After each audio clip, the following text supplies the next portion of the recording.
You know what time it is. It's time for another episode of Damien Ruins Horror Movies. But it's not just any episode. It's the 100th episode.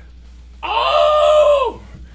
And I'm pretty excited about that. And it seems like just yesterday I was trying to figure out how to do this. I was trying to record it, trying to figure out how to edit shit, trying to figure out what movie to do, how to script it, how to act, and blah, blah, blah. But here we are. 2 years later. It's also the 2-year anniversary of the show. I want to give shout-outs to certain people that have helped all along. I guess first I'll start out with Tim from Dustbrain Design, who designed my logo from the very beginning, back when this was just a Facebook page and blog, before it was even a video. Next, Joel from Cool Dude Inc., who sends me shirts. The Whiskey Bats, who let me use their song for the intro. They're stepping up a little bit. I don't got to worry about copyright infringement and shit. Those guys are cool as shit, and as always, they're everybody that I've mentioned. Okay, Dustbrain's not in the notes. I should add that. But everybody else is in the notes. Shout out to Justin and John Weeks for being OGs into this from the beginning, and anybody else who's been here since the beginning. I don't think there's a lot of you, but I appreciate every single one of you. And coming soon, I can't say her name yet because nothing's official, but I will as soon as it is official. We're going to have a boobage model from this girl who's pretty cool, and she is so far in the works. So, pretty excited. 100 episodes down. I just redid my background to try and make it look better. I hope it's not too dark. I want it to be wider because I was tired of being at this angle. So, right on. I just thank you. Anybody who tunes in, hopefully you share. And if you don't, if you're just tuning in for whatever reason, don't forget to like, subscribe, tell a friend, share with a friend. Tonight's episode is Tragedy Girls from 2017, directed by Tyler McIntyre. And the reason why I picked this, and I guess it doesn't totally, it felt like at the beginning, is like this is like a deconstruction film. So what better time to do deconstruction films? Because I picked out 2 more because I got 3 episodes to do before October, before I finish off the Halloween series, or try to.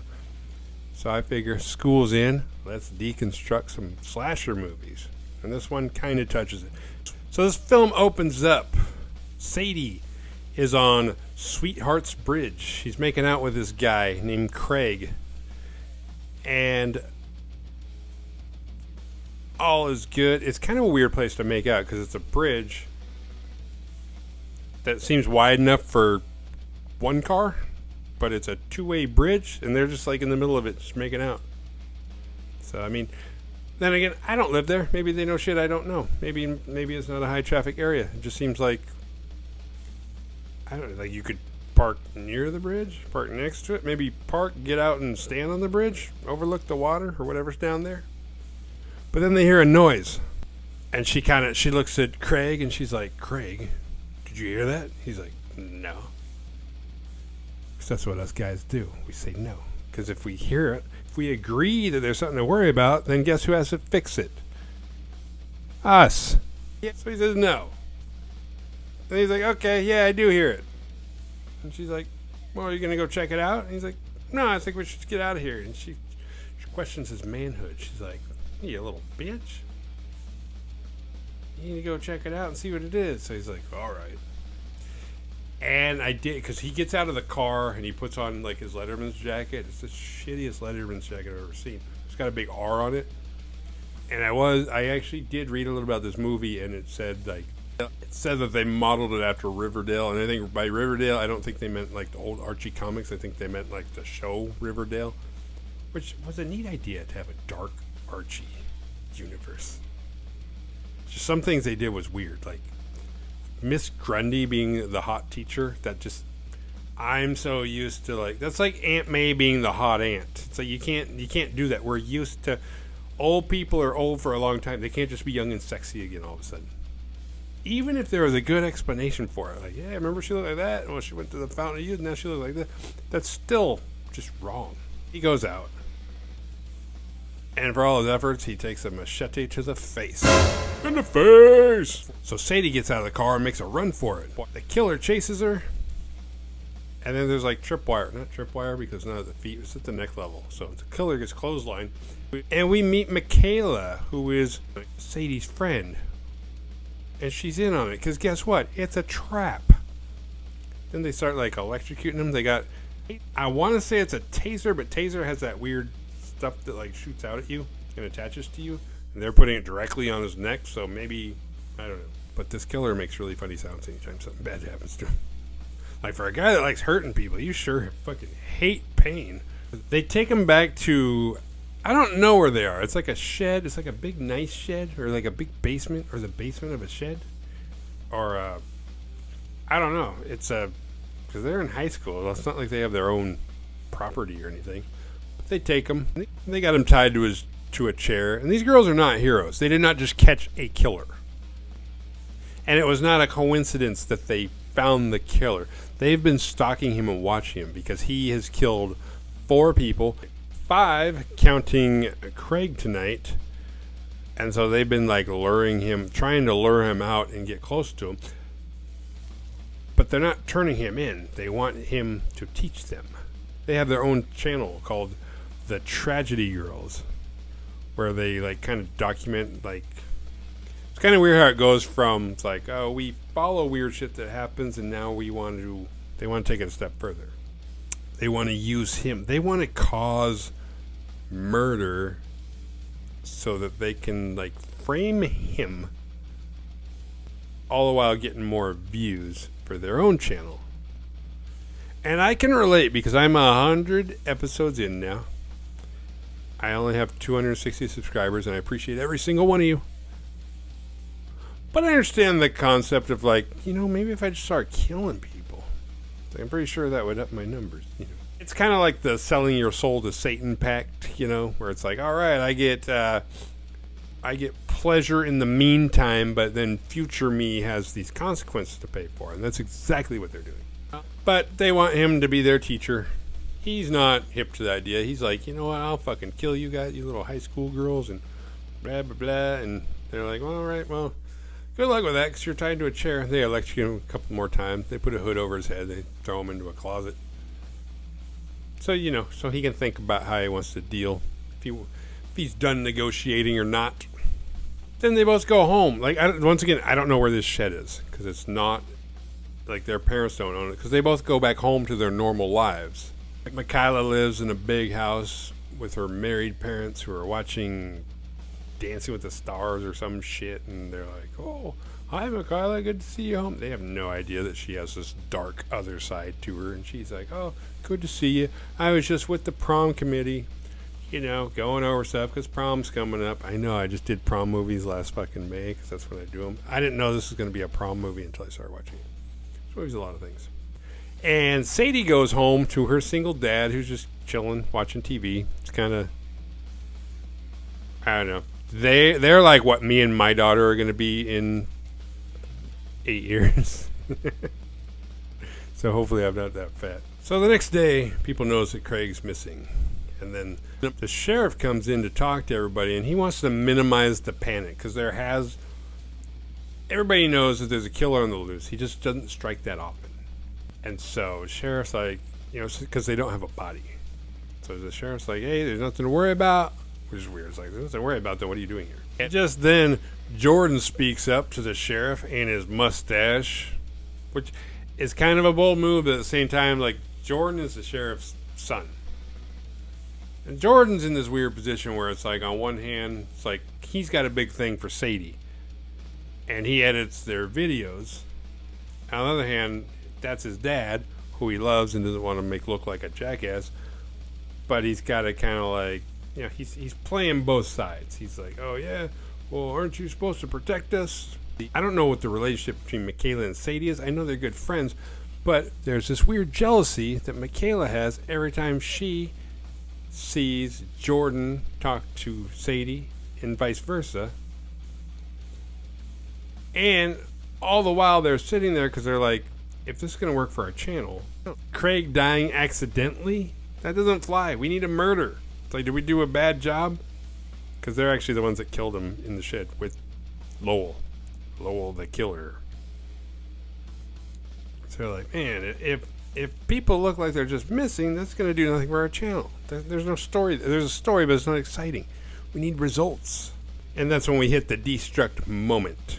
As Sadie breaks the fourth wall and explains the difference between spree serial killers and regular serial killers. And I thought the whole movie would kind of go to like a breakdown, because it does feel like these girls say in the beginning, we want a teacher. We want to learn how to kill. And usually when a movie, especially a slasher movie, does that, it's at the same time explaining how to write a slasher movie. Each scene, it feels like Michaela has kind of a thing for Sadie. And Sadie is just kind of like, Sadie's on a mission. She wants to be famous based on her Tragedy Girl channel. And she's going to do whatever it takes. And Michaela's going to go along with it, not because she has that same passion, but her passion is for Sadie. And they're also cheerleaders. And their city's called, I think it's called Rosedale, I think. I have it in my notes, but fucking spell check changed it to Rossetti. I'm pretty sure it's Rosedale, which is very close to Riverdale, hence the R on the jacket. And weren't Betty and Veronica cheerleaders? Were they? I don't remember if they were or not. They were everything else, though. They were like the Barbie of comic books, where it's like, I can do this, I can do this. No, look, oh. And now Betty and Veronica are going to space. But hey, I like those girls. They decide they need to kill Toby, Michaela's motorcycle riding ex, who also has his own channel. It's funny because this movie never says YouTube, but he has his own channel, and he has way more followers than they do. And even though he dated Michaela and seemed to have liked her, he won't give them a shout out. So they're kind of bitter about that. Hey, I've been there. I know people where it's like, hey, I'll shout you out. You won't shout me out. I'm not going to kill him. But I understand. But it seems like these two girls like to sabotage each other's love lives. You know, because Michaela's kind of zeroed in on Jordan as the bad guy, even though he edits and helps them out. Sadie's kind of zeroed in on Toby. Like, although it kind of makes sense if he's that popular, then he dies. And then if a guy who has, say he has 2 million followers and he dies, something big happens, and then you do a little expose on your channel. That's 2 million people that might segue their way over to your channel to find out the actual story. Because his channel's not going to have a story. He's fucking dead. That night, they find Toby and they run him off the road. He's all broken and fucked up. Like his leg's busted. Michaela finishes him off with a knife. And he looks into her eyes and he says, you know what? If I had to be killed by somebody, I'm glad it was you. Which is kind of weird. And then she's like, "Aw," starts making out with him. But the next day when it goes down, especially with the police trying to downplay the serial killer situation, it's being played off like he got in a bike accident. He ran off the road, and the only people that can dispute it, that know the truth, are the girls who stabbed him to death. So they can't really say anything. They can challenge the sheriff, but that's 2 in a row where it's like, oh, that guy's missing. That guy got in an accident. And they're like, if we're gonna bump our channel up, we need it. We need to be like, without a doubt, this guy fucking died, got killed, not died, not got in a motorcycle accident, not missing. It needs to look like a murder so we have something to talk about. So we can pump up our Tragedy Girl channel. So they're starting to get frustrated. Like, we're getting too sloppy. The sheriff is good at making shit look like accidents. It's kind of like a reflection of the media as a whole. How they can make it, and they can bend and twist the truth and lie as much as they want to tell the story they want to tell. So they decide they're going to kill Syl, one of the girls from the prom committee, one of the goody college hopefuls, who coincidentally is like trying to shut down the prom because based on like the deaths and the fact that there were verifiable killings before, because you got to remember this is like May. So if there were deaths before, that's before the movie started, but it's in the same school year. So she's like, well, with all this happening, how can we think about prom and our own happiness? Meanwhile, she's doing all this shit to get a scholarship. So it's like, if you're that selfless, why are you focused on your college future? So Sadie and Michaela find her after hours, and they kill her. And they make sure this time to make sure there's no way anybody could think it was an accident. And they do it in the school, so she will be found on campus. To the point where it's like, even if you wanted to hide it, it's right there. It's not. She's not in the woods somewhere. She's not. It's not a hearsay story. It's kids are going to school and find out somebody's dead. So of course they get the scoop. They put it on their page. And Jordan warns Sadie. He says, "You know what? My dad is fucking pissed. You guys are putting all this shit on the page because Dad's trying to sweep it under the rug. Sadie's trying to put it out in the open. Two completely different agendas." And Jordan's kind of caught in the middle of it. He doesn't even realize it because he thinks he's getting laid out of it or whatever, but he wants his dad to like him. All the while, Jordan is editing these videos. So it's kind of like, well, if you're not happy with it, don't play along. Don't edit the video. That night, there's I don't know what you call it. There's like a committee, but Big Al comes out. He's a firefighter who happens to be good at handball. He's Daryl from The Office. I fucking love that guy.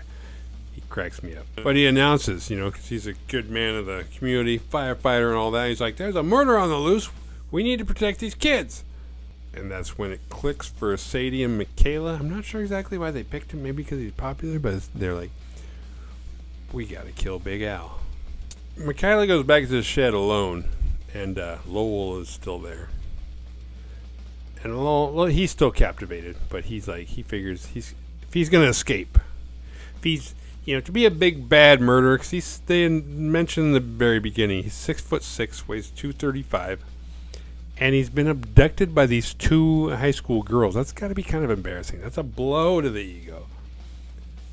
But he realizes, because he's got a lot of time to think. I mean, he's like in the hole, solitary confinement. So he figures out, it's like, okay, I got to turn them against each other. So here's Michaela get back. He's like, hey, you know what? That girl's going to turn on you. That girl has no loyalty. All she cares about is getting famous. She's just using you. And in the end, she's going to betray you. And Michaela just kind of laughs. She's like, dude, why would I listen to you? I got my best friend my whole life, and then you, this killer, giving me advice? Yeah, I think I'll go ahead and pass. I think I'll see it. I think I'll wait and see how it goes. Elsewhere, Jordan confronts his dad. And all he really wants is his dad to listen, but his dad won't listen. And then it's revealed that his mom was killed about a year prior. And that's why, because she was murdered. I'm not sure if it was let out that she was murdered, but the sheriff feels like Jordan is jumping on these coattails of like chasing down this murderer. It's like somehow catching this murderer will bring his mom back or justify it and make him feel better about that. He tries to assure him, it's like, son, you don't know what the fuck you're talking about, which is weird because most dads are like jackasses who always encourage their kids to have the same life as them, and this guy's like just like, it's like, no, don't bother trying to catch the killer. That's not going to bring mommy back. Just shut up. Mind your own goddamn business. And I think he wanted to go to college and have a better life. And, because there's that other side of that coin where it's like, I did this so that you wouldn't have to. So I don't know what's up his dad's ass. The girls find Big Al alone at the gym. And after a struggle, they kill him. In a way that looks like an accident, but looks like murder at the same time. It's actually pretty gruesome. And that night, Jordan pays Sadie a visit. Because after he talked to his dad left the room. So he uploaded some homicidal files from his dad's computer onto a flash drive. And he's taken them over to Sadie. Because even though he's torn on the whole thing, probably feels a lot alone. His mom's dead. His dad's cold. Sadie's the closest thing to making him feel human he's got. So, I mean, at this point, anything to get some attention from somebody, anything to feel love, so he gives her the flash drive, which could potentially fuck his dad over, but whatever. So, school is canceled because of the murder of Big Al. But everybody shows up anyway, and the tragedy girls do all but incite a riot, trying to get everything riled up, trying to get people angry. and mad, because the more angry and mad people are about what's going on, the more they're going to want to know about what's going on. So they're going to go check out the Tragedy Girl channel. Meanwhile, Lowell escapes from his shitty little handcuffs and gets out of that room in the shed. While at the same time, Jordan breaks in the office and steals Michaela's file, her background, her history, because he thinks she's the crazy one. And he kind of knows that if he's going to get into Sadie's pants, he's got to get Michaela completely out of those pants. But as the rally comes to a close, they find the mayor's body like on a pole, like somebody shoved a pole up her ass, but not like a pole. It's like somebody slid her down a tetherball pole. I guess it's going up her ass, I assume, and like coming out her mouth. And Sadie and Michaela are like, oh shit, we didn't do that. I think Lowell might have escaped. Our little monster might be out of the closet. Fuck. But they still try to spin it like, wow, there we go. It's the laziness of the police. They've been trying to tell us these people aren't getting killed. Now we can all see plain as day that the mayor is fucking dead. Shish kebabbed on a tetherball pole. Flagpole. Whatever. Same thing. Just depends on your level of patriotism. But at this point, Jordan's out. Because he knows what his dad's going through. And he tells the girls, like, you know what? I can't help you anymore. I don't know where this is going. My dad needs me more than you do. He's going through a lot of shit. He's trying to protect this town. And you guys don't realize it. The town doesn't realize he's trying to protect you guys by not telling you all this stuff. But now more and more shit's happening. And then Sadie's like, yeah, I kind of understand. But Michaela's like, oh, you're going to bail out? Huh? Your dad sucks. He couldn't even help your mom when she got killed. And Jordan's like, what the fuck? Fuck you. And they get into it. Now all of a sudden, Sadie's kind of in the middle of it. As they storm out, Jordan steals Michaela's secret phone from her bag. And it's a secret phone that's got like all the dirt on it. In the next scene, Michaela explains to Sadie, is like, you know what? We got to kill Jordan.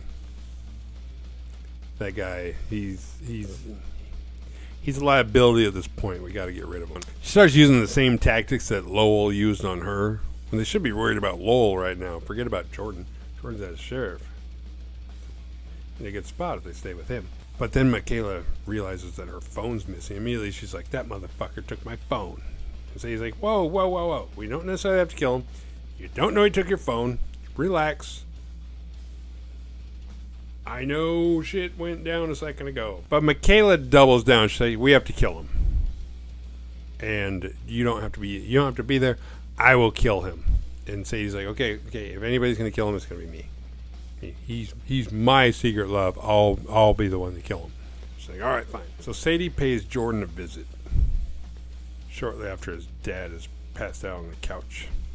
And Jordan, actually, I don't think Jordan or Sadie realized that Michaela's in the car out front, but she's also wired in, so she can hear everything that they're saying. Because Jordan's like, you know what? I started doing some research on your little friend there, and I don't think she's that stable. There's something definitely wrong with her. She's got a temper on her. I think she might be killing people. Plus, like, nobody knows my mom was murdered. My dad buried that shit, so for her to know that, that's fucking weird. Plus, I saw her shoes after Syl got killed. There was blood splatter on them. It's like, I think your friend's a killer, and I'm worried. But from the car, Michaela can see in the house, and she sees Lowell's in the house. So she's like, oh, shit. She didn't care about Jordan, but she knows that Sadie's in there. So she's like, oh, fuck, I got to go save Sadie. So she gets out, and there's a knock on Jordan's door.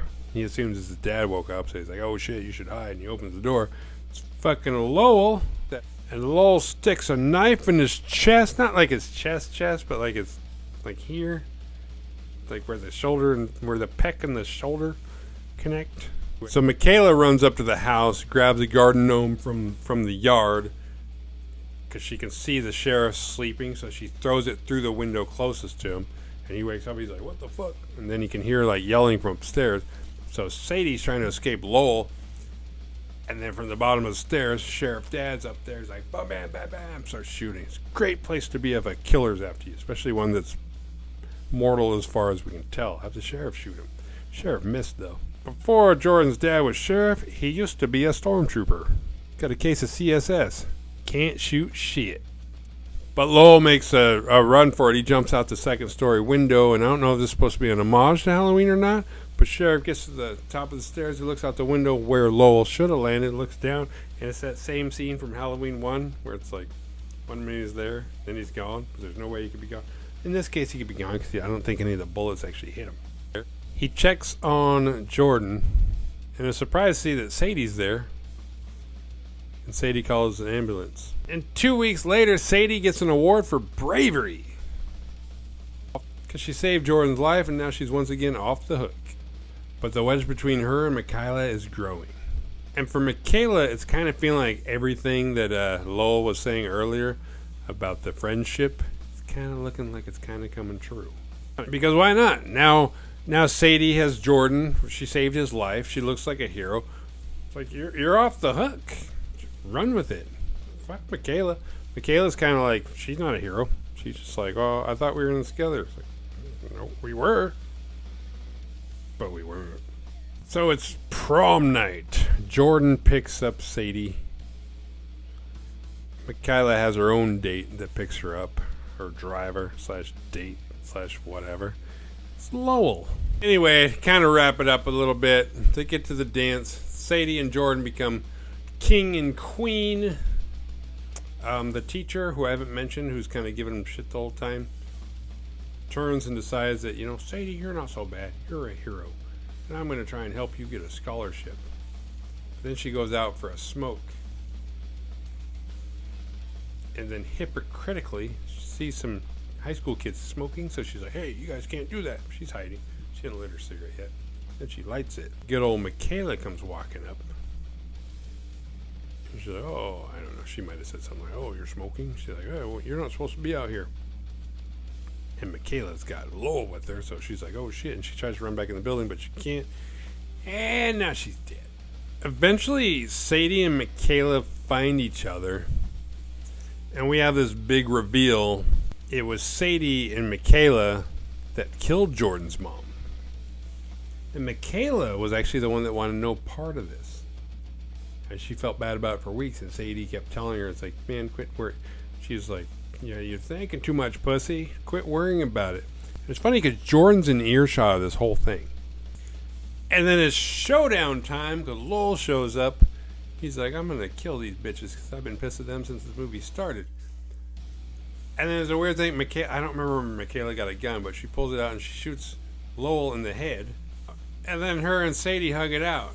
And then Jordan comes out and he's like, hey, Sadie, I'm in love with you. It's like, forget Michaela. Michaela's bad. Which is weird because you just heard the whole story about Michaela felt bad and it was Sadie's idea. But now you want her. You're trying to get rid of the wrong girl.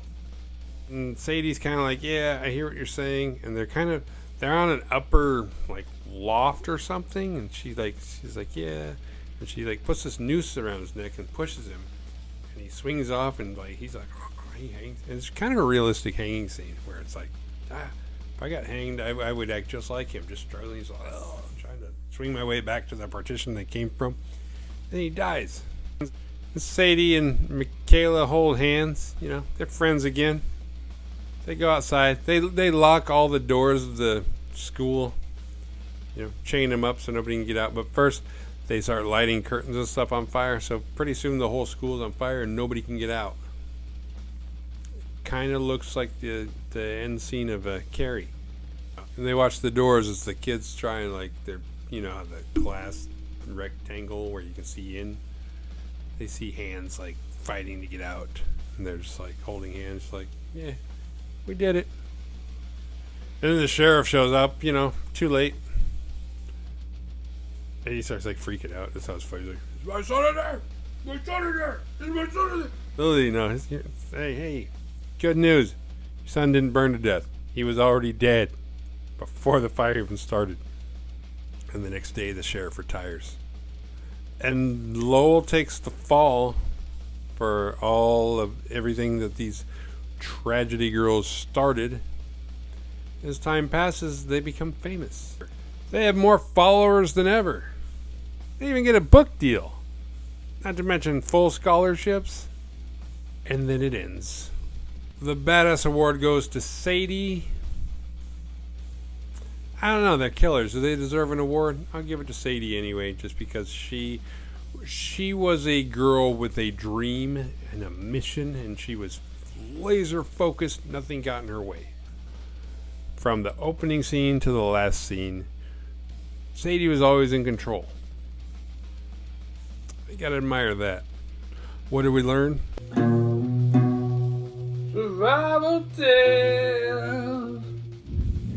Don't go outside to check out weird noises in the night.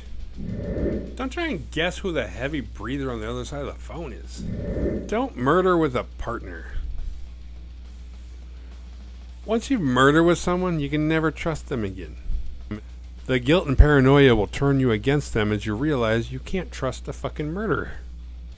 Alright, once again, guys, 100 episodes down, 2 years in. Thank you for watching and subscribing and, going on this little journey with me. I love you guys, every one of you. See you next time.